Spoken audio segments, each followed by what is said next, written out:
biggest lie you told to get a job.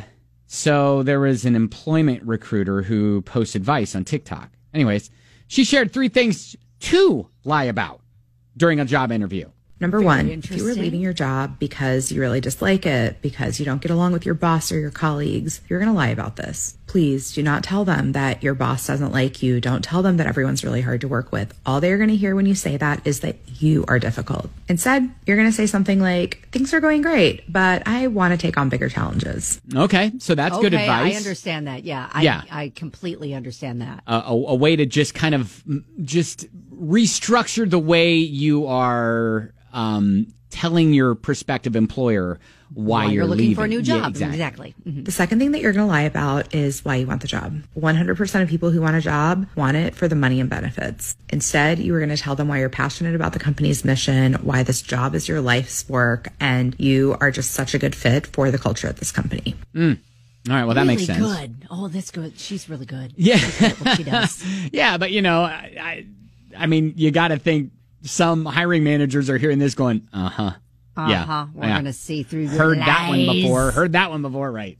And the third one is your plans for the future. I don't care if you are starting grad school in 6 months and just need this job as filler, and you are going to jump ship as soon as you find something better. When they ask you about your plans for the next 5 years, your plans are to be at that company. Come in, knock it out of the park in this role, and continue to grow as opportunities arise. What every company wants is top talent that is going to stay and grow with them. See, there you go. So just things to lie about in a job interview. How to tell them what they want to hear. That's basically what it is, right? I mean, even if you're thinking, okay, this is a transition job for me until I can get a better one. You know what? Honestly, don't tell them that, because things may change, and you may actually get that job and go, you know what? I actually love it here, and I see growth potential, and I could see myself just shifting and changing. So yeah, no potential employer ever wants to hear, yeah, I just kind of want to work here for just a little bit, just bide my time until I find something better. Something else better comes along. Exactly. Brad's rolling in. So we're going to classify this as something we don't say. Interviewer says, where do you see yourself in 5 years? I say, if the good Lord's willing, laid up at home with a work-related injury. Okay. That's a good dad joke, Brad. That's not what we say, though, in the interview. Yeah, so what's the biggest lie you ever told to get a job? Joe said, I asked the prospective employer not to contact my current job for a reference because they didn't know I was looking. I'd actually been fired a few weeks prior. Oh, my gosh. Well, I mean, hey, if it worked, it worked. Yeah.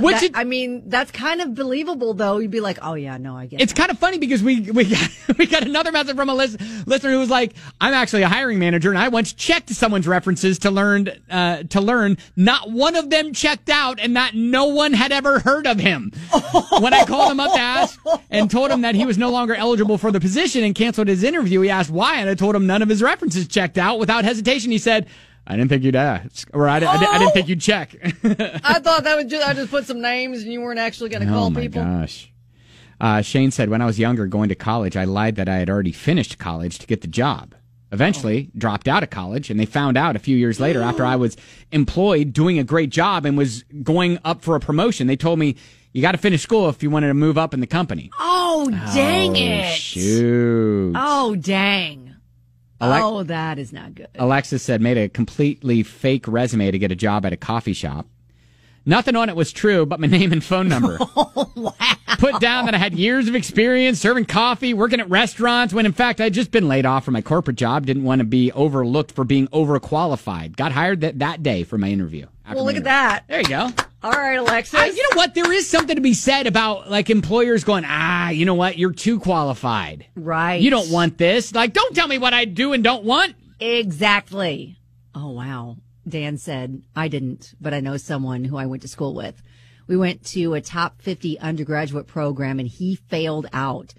My one friend helped him fake his transcripts, so he went to another school. Oh, my gosh. He went into being a sales broker during the day and bribing his professors at night to pass his classes. Now he's a VP at a large bank. Well, is this how to cheat the system? I don't know. Have we opened up this weird can of worms here? I don't think we're putting these as examples of like a great way to go about your career path. Yeah. But it worked for some people. Yeah. Katrina said she texted in Federal Air District Security there at the UPS hub.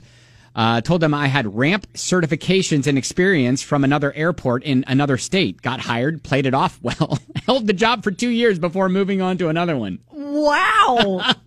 Fake it till you make it, baby. That's Fake right. it till you make it. Well, I took my first job as a promotions director, my first job in town in radio. They're like, want to be a promotions director? I'm like, sure.